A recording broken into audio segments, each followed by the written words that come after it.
들판 전체에서 심한 악취가 올라왔습니다. 농부들이 감자밭으로 달려가 보니 어제까지만 해도 싱싱했던 잎들이 검게 변해 축 늘어져 있었습니다. 덩이줄기를 파내자 비누처럼 물렁해진 감자에서 갈색 점액이 흘러나왔죠. 단 하룻밤 사이에 한 해 식량이 통째로 사라진 겁니다. 하지만 이건 시작에 불과했습니다. 이 병이 대서양을 건너 아일랜드에 상륙하면 820만 명의 인구 중 3분의 1이 사라지는 참극이 벌어지니까요.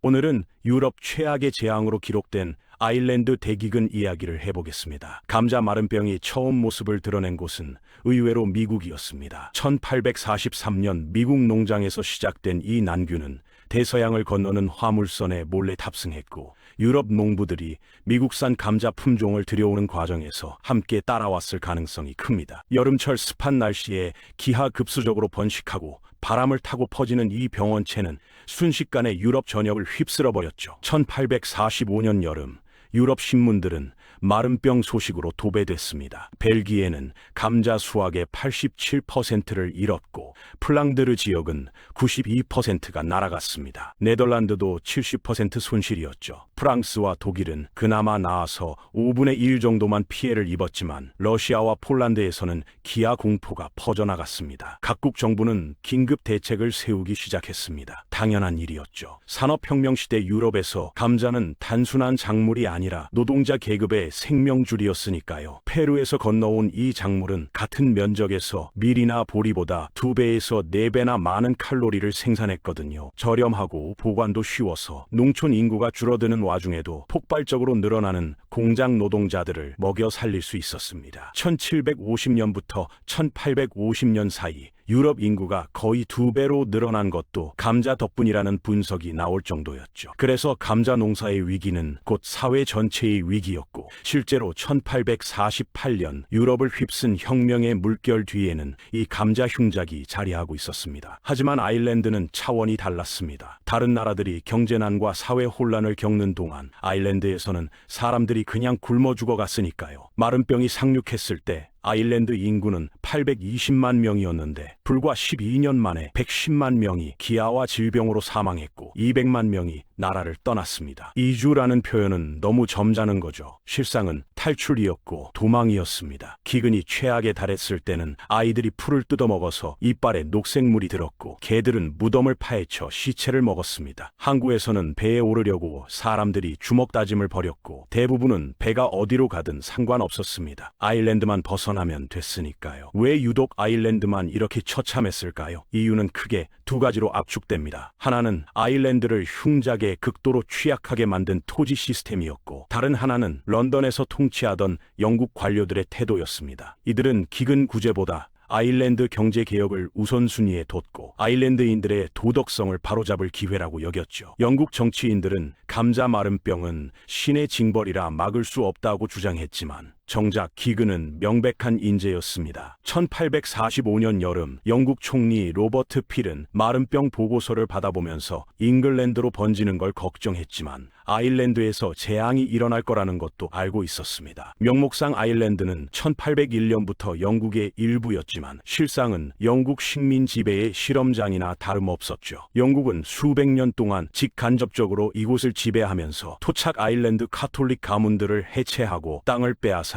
영국인과 개신교, 스코틀랜드인들에게 나눠줬습니다. 반면 카톨릭 세력은 영국에 저항하는 반란을 계속 지원했고, 양측의 긴장은 점점 고조됐죠. 절정은 올리버 크로웰이 반란을 진압하고 아일랜드를 재정복하면서 찾아왔습니다. 크로웰은 토지 몰수를 완료하고 아일랜드 지주들을 영국계 지주들로 완전히 교체했는데 그 과정은 잔혹했습니다. 연구에 따르면 크로웰의 침공과 뒤따른 기근으로 아일랜드 인구의 10%가 죽었다고 합니다. 추가 봉기를 막기 위해 크로웰과 이후 영국 정부는 카톨릭의 권리를 제한하는 법들을 통과시켰습니다. 카톨릭은 공직 임명이 금지됐고 총기 소지도 금지됐으며 변호사가 될 수도 없었습니다. 5파운드 이상 가치의 말도 소유할 수 없었고 투표권도 없었으며 교사도 될 수 없었고 개신교인과 결혼도 금지됐죠. 토지 상속에도 제한이 있었는데 장남에게 모두 물려줄 수 없고 자식들에게 균등하게 나눠줘야 했습니다. 교회는 돌로 지을 수 없었고 길에서 멀리 떨어진 곳에 지어야 했으며 아일랜드나 해외 대학에 다니는 것도 금지됐습니다. 문제는 아일랜드 인구의 80%가 카톨릭이었다는 겁니다. 이 법들은 아일랜드 카톨릭을 모든 정치적, 경제적 발전에서 차단하기 위해 만들어졌고 점차 폐지되긴 했지만 1829년 완전히 사라진 뒤에도 여러 세대가 지나야 아일랜드가 회복될 수 있었습니다. 게다가 지주들은 터무니없는 임대료를 요구했고 아일랜드 농부들은 거의 생존 수준의 삶을 살았죠. 그러다 복잡한 중개인 시스템이 생겨났는데 이렇게 비유할 수 있습니다. 누군가 아파트 한 채를 소유했는데 직접 관리하기 귀찮아서 중개인에게 맡깁니다. 중개인도 돈을 벌고 싶고 수요는 넘쳐나니까 임대료를 올리고 더 많은 이익을 남기려고 큰 방을 작은 방들로 쪼개버리죠. 이제 말도 안 되는 임대료를 내야 하는 세입자들은 룸메이트를 구하기 시작하고 침실을 에어비앤비로 빌려주면서 자기 공간을 더 쪼갭니다. 뉴욕 얘기가 아니라 아일랜드 농부들 얘기입니다. 실제로 일부 부재지주들은 몇 세대 동안 아일랜드에 살지도 않았죠. 나폴레옹 전쟁 중에는 프랑스산 물품 공급이 끊기면서 아일랜드 상품이 영국 수입의 주요 부분을 차지했고 덕분에 많은 사람들이 제조업에 종사하게 됐습니다. 하지만 나폴레옹이 패배하고 프랑스 상품이 돌아오자 제조업은 붕괴됐죠. 실직한 직공들과 상인들은 시골로 몰려가 작은 땅을 차지하려고 터무니없는 입찰 경쟁을 벌였고 감당할 수 없는 임대료를 약속했습니다. 농부들은 한 번도 경작되지 않은 땅, 언덕의 돌밭이나 해변, 진흙탕까지 개간하기 시작했죠. 상속법과 지주의 탐욕으로 이미 잘게 쪼개진 땅들은 더욱 세분화됐고 중개인들은 곡물 재배로는 수익이 안 나니까 가축 사육을 위해 마을 전체를 쫓아내기도 했습니다. 1841년이 되자 전체 경작지의 45%가 5에이커도 안 되는 크기였고 이는 폭발적인 인구 증가와 종종 3단계에서 4단계까지 깊이 영국까지 연결된 지주 시스템 때문이었습니다. 사람들이 살아남을 수 있었던 건 오직 감자 덕분이었죠. 1에이커의 감자를 심으면 연간 6톤을 수확할 수 있었고 이는 6인 가족을 먹여 살리기에 충분했습니다. 다른 어떤 작물도 이런 효율을 낼 수 없었거든요. 문제는 대부분의 아일랜드 가정이 6인보다 컸고 임대료도 내야 했다는 겁니다. 기근 이전 수십 년 동안 경작지가 줄어들면서 생계 유지 이상을 할 수 없게 됐죠. 아일랜드는 이미 유럽 최빈국이었지만 경작지 분할 이전에는 대부분 가정에 최소 한 마리의 젖소가 있었습니다. 하지만 기근 몇십 년 전부터 비싼 젖소는 사라지고 돼지로 대체됐죠. 우유, 버터, 계란, 청어가 식단에서 사라졌고 보리와 귀리 같은 상품 작물도 사라지면서 더 많은 감자가 그 자리를 채웠습니다. 방문객들은 아일랜드 빈골의 깊이에 충격을 받았죠. 시골 사람들 대부분은 신발도 없었고 말 그대로 누더기를 걸쳤습니다. 도시에서는 자기 땅이 없는 노동자들이 일요일에 교회 갈 때 입을 옷을 전당포에 맡기고 금요일에 급여를 받으면 그 옷을 다시 찾아 교회를 가는 사이클을 반복했습니다. 하지만 방문객들은 동시에 농부들의 억센 체격에도 놀랐습니다. 아일랜드 농부들은 강했고 외모도 괜찮았거든요. 빅토리아 시대에 유행했던 과학조사에서 아일랜드 농부들이 평균적으로 영국과 벨기에 농부들보다 키도 크고 힘도 세다는 결과가 나왔습니다. 이는 그들의 식단 덕분이었죠. 영양 많고 비타민 풍부한 감자를 하루 3끼 먹었으니까요. 하지만 1845년 8월 농부들이 감자밭으로 걸어갔을 때 그들이 맡은 건 썩은 냄새였습니다. 마른 병이 아일랜드에 상륙한 겁니다. 런던에서는 이 위기를 이용해 아일랜드를 뜯어고치려는 계획을 세우고 있었고 영국 총리 피를 끌어내리려는 음모도 진행 중이었습니다. 마른 병이 처음 발견됐을 때 아일랜드 농부들은 패닉에 빠졌지만 아직 희망을 버리지 않았습니다. 일부 감자는 괜찮아 보였고 다음 해에는 상황이 나아질 거라 믿었거든요. 하지만 그들은 몰랐습니다. 이 병이 토양에 남아서 몇 년 동안 계속될 거라는 걸요. 1846년 상황은 더 악화됐습니다. 전년도보다 훨씬 더 많은 감자밭이 파괴됐고 이번에는 거의 전멸 수준이었죠. 농부들이 심어둔 시감자조차 땅속에서 썩어버렸습니다. 여름 내내 비가 내렸고 습한 날씨는 난균이 번식하기에 완벽한 조건이었죠. 수확기가 다가오자 들판은 검은 줄기와 악취로 가득 찼습니다. 런던의 영국 정부는 대응에 나섰지만 그들의 접근 방식은 재앙적이었습니다. 로버트 필 총리는 처음에는 미국에서 옥수수를 수입해 배급하려 했지만 이마저도 충분하지 않았죠. 게다가 아일랜드인들은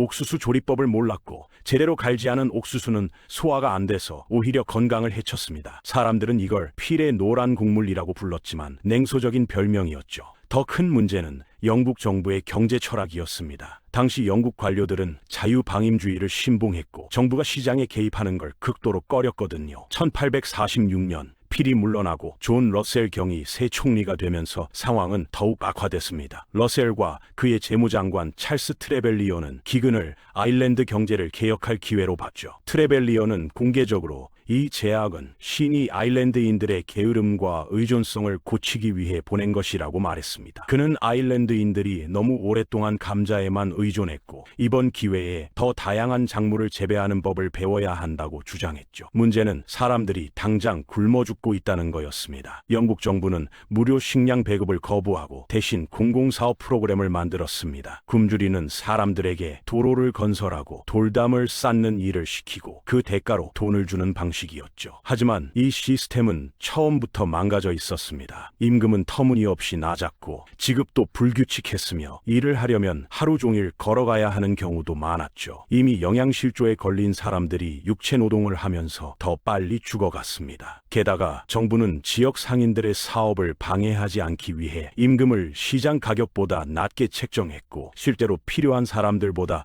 훨씬 적은 수만 고용했죠. 도로 공사장에는 뼈만 앙상하게 남은 사람들이 곡괭이를 들고 서 있었고 많은 이들이 일하다가 그 자리에서 쓰러져 죽었습니다. 아이러니하게도 아일랜드 전역에는 지금도 기근도로라고 불리는 길들이 남아있는데 이 길들은 어디로도 이어지지 않습니다. 말 그대로 쓸모없는 길이었죠. 한편 아일랜드에서는 여전히 식량이 생산되고 있었습니다. 밀, 보리, 귀리, 가축들이 말이죠. 하지만 이 모든 게 영국으로 수출됐습니다. 아일랜드 농부들은 임대료를 내기 위해 자신들이 키운 곡물을 팔아야 했고 지주들은 수익을 위해 가축을 영국 시장으로 보냈거든요. 기근이 한창이던 시기에도 더블린 항구에서는 매일 식량을 가득 실은 배들이 영국으로 출항했습니다. 경비병들이 호위하는 가운데 말이죠. 굶주린 군중들이 이 배들을 습격하려 했지만 영국군이 막아섰습니다. 역사가들은 이를 두고 논쟁을 벌이는데 일부는 이게 대량 학살에 가까웠다고 주장하고 다른 이들은 무능과 이데올로기적 완고함의 결과였다고 말합니다. 1847년은 검은 해라고 불립니다. 가장 많은 사람들이 죽은 해였거든요. 질병이 창궐하기 시작했죠. 영양실조에 걸린 사람들은 티푸스, 이질, 콜레라에 취약했고 이 병들이 인구를 휩쓸었습니다. 일부 마을은 완전히 사라졌습니다. 문자 그대로 모든 주민이 죽거나 떠났죠. 길가에는 시체가 널려 있었고 너무 많은 사람들이 죽어서 제대로 된 장례도 치를 수 없었습니다. 집단 무덤에 수십 구의 시체를 한꺼번에 묻었죠. 일부 가족은 집안에서 함께 죽은 채 발견됐는데 너무 약해서 도움을 요청하러 밖으로 나갈 힘도 없었던 겁니다. 살아남은 사람들은 탈출을 선택했습니다. 항구로 향하는 길은 굶주린 사람들로 가득 찼죠. 그들은 관선이라 불리는 배에 탑승했는데 이 별명은 우연이 아니었습니다. 배들은 과적됐고 위생 상태는 최악이었으며 식량과 물은 부족했거든요. 많은 배들이 원래 노예선이었다가 개조된 것들이었고 심지어 노예선보다 조건이 나빴다는 증언도 있습니다. 대서양을 건너는 주에서 8주 동안 승객의 3분의 1이 죽는 경우도 흔했죠. 티푸스가 배 안에서 퍼지면서 열병선이라는 별명도 생겼습니다. 캐나다의 그로스 아일이라는 섬에는 검역소가 있었는데 1847년 한 해에만 5,000명 이상이 이곳에서 죽었습니다. 하지만 배에 오르지 못한 사람들은 더 비참했습니다. 항구에서 배를 기다리다 죽는 사람들도 많았고 배삭을 마련하지 못해 아일랜드에 남은 사람들은 계속 굶주렸죠. 1848년이 되자 젊은 아일랜드당이라는 단체가 봉기를 시도했지만 참여자들이 너무 약하고 조직이 부실해서 빠르게 진압됐습니다. 영국 정부는 이를 빌미로